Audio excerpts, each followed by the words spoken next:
How's everyone doing today? It's your boy A-Dog TV. That's another Dog Gossip TV. We're gonna be reacting to is a follow-on from yesterday's post about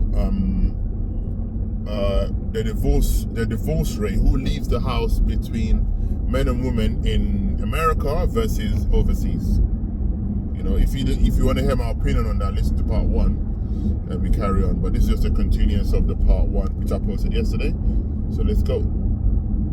There's already a man waiting for you, ready to take care of you. Yeah, shit, if I had that too, I would be a goddamn cooking and cleaning wife all day.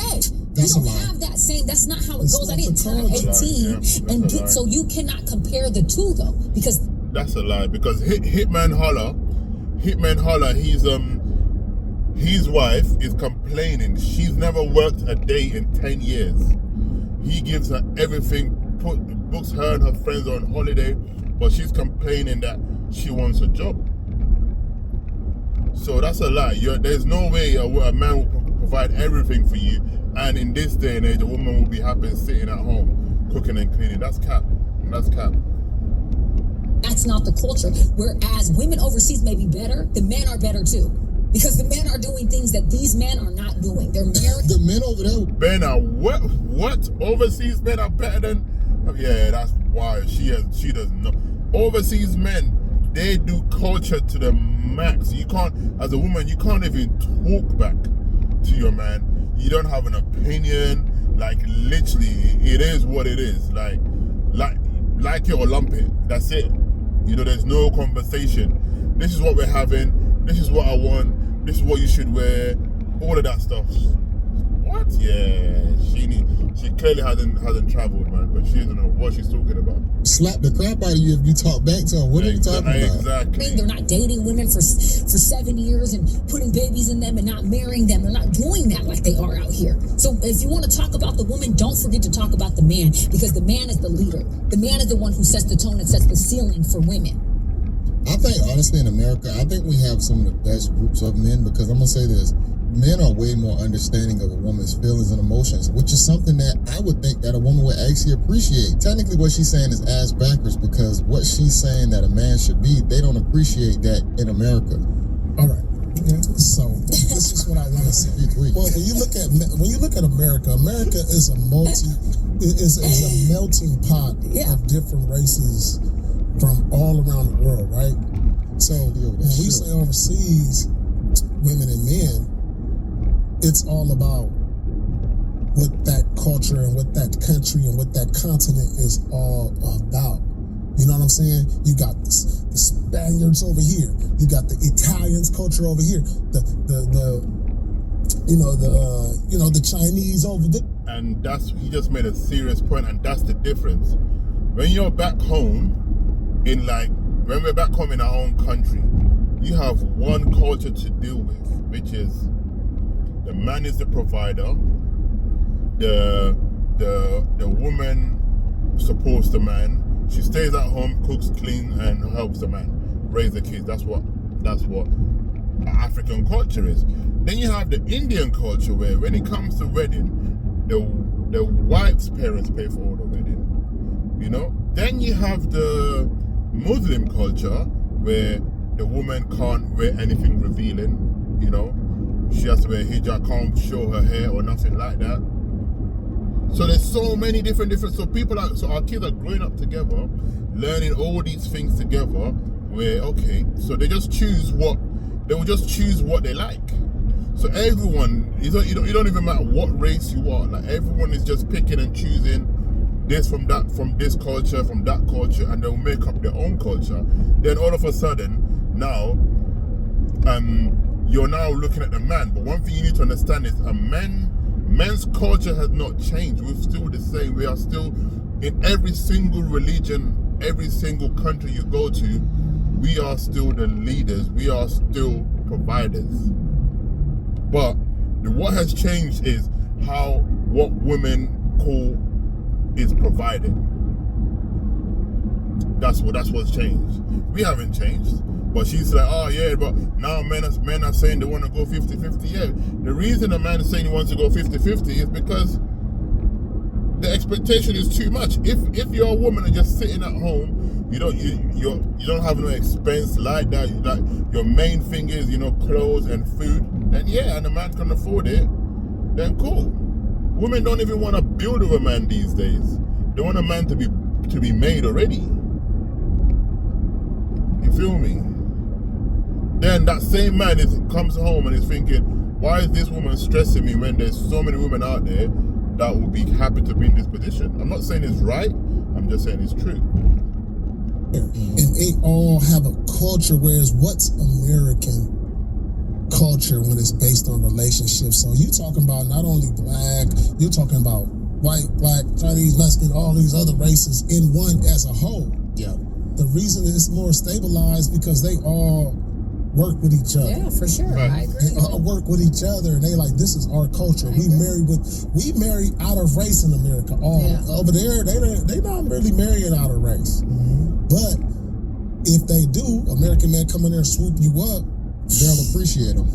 training over there is immaculate. Yeah, well, but guess what though? Like, The women who are getting swooped up by American men those women act different. And I've seen it. They act like they want what American women want. Okay, so that means that they are raised different, and you can bring an American man and grab a foreign woman, and it will work a little bit differently than having an American woman going over to a foreign man, because he's gonna look at you like you ain't domesticated. Yeah, true. Everything you saying is valid. Once again, we men have not changed. Yeah, he hit the nail on the head by saying that.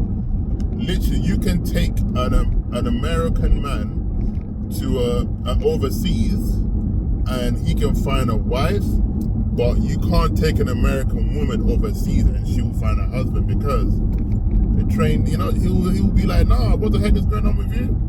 You're not domesticated, you're not doing nothing, you're talking back, this, that, because they're not used to that overseas. Everything that I feel about relationships and he feels about relationships and women and relationship is valid. I feel like the thing is the shift in the adaptation to y'all being more than what y'all were in the 1960s. Y'all can make more money. Y'all can be more in front of a camera. Y'all can do all of this. So now you got a woman that make $200,000 a year trying to find a man to take care of her and do da.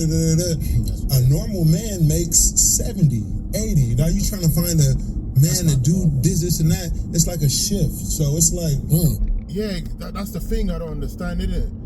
A woman like making 200,000 and her husband making, or her partner making 70,000, and you want him to take his little money to look after you. I mean, he can buy little things here and there, but when it comes to your bills, you know what I'm saying, how much is he gonna put in? You can pay for dinner here and there, but obviously for a woman making 200,000, she's gonna be going, she's like, her dinner, when she goes for lunch, dinner, those kind of places will be quite bougie. Unlike the guy that's making 70, so you have to cut your cord according to your partner's size, what he can afford, rather than you saying, yeah, I fancy this, I fancy that, knowing how much he's earning. You feel me? it's different things that's going on that we got to adapt to right now. Because everything that you're saying is valid. Everything that we are agreeing with is valid. But it's like a shift. When my parents got together, it wasn't social media.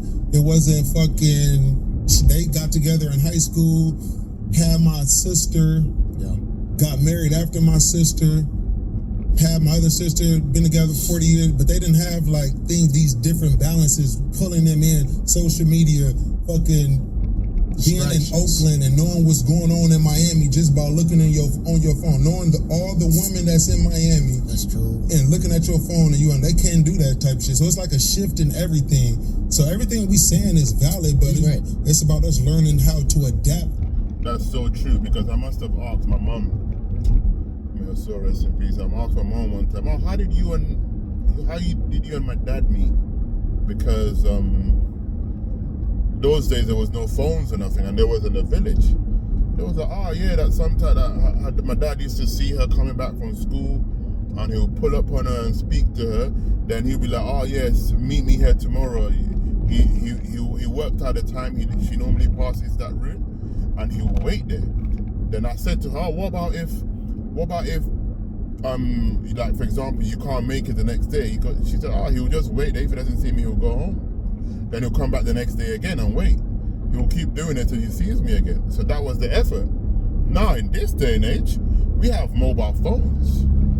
You feel me? As a man, I'll call you once, you don't pick up. You're not blind, you see my missed call. When you're ready, you call me back.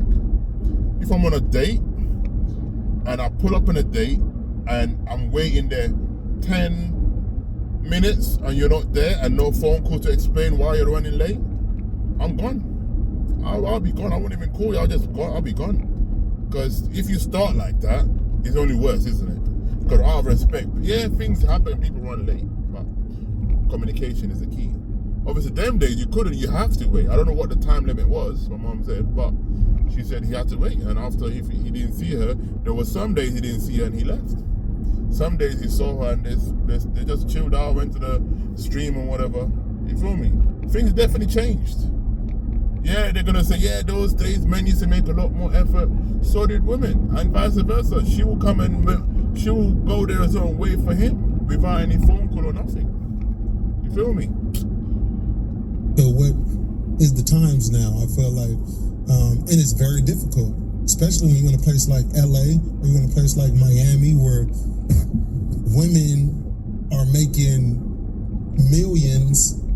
And even if they make millions, the social media platform has got these women famous, and ego driven through the roof. Right. So you can have a chick that's broke, but she's social media, got so much followers, but her ego is too much for you to even.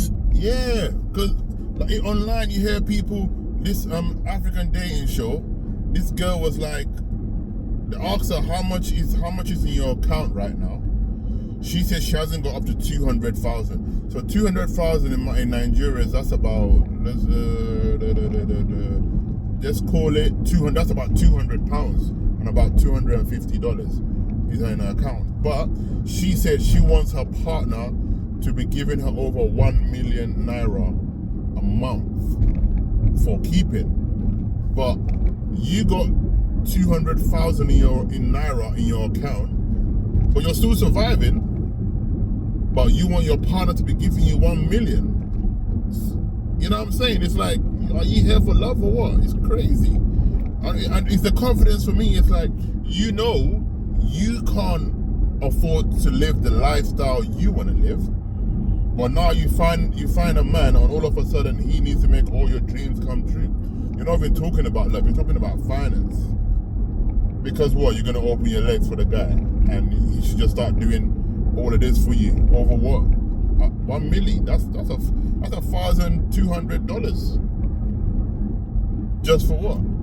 You know what I'm saying? But you can't even do it for yourself. Let me know in the comments what you guys think. It's your boy Doc TV. That's another day of Gossip TV. We're gonna be doing part 3.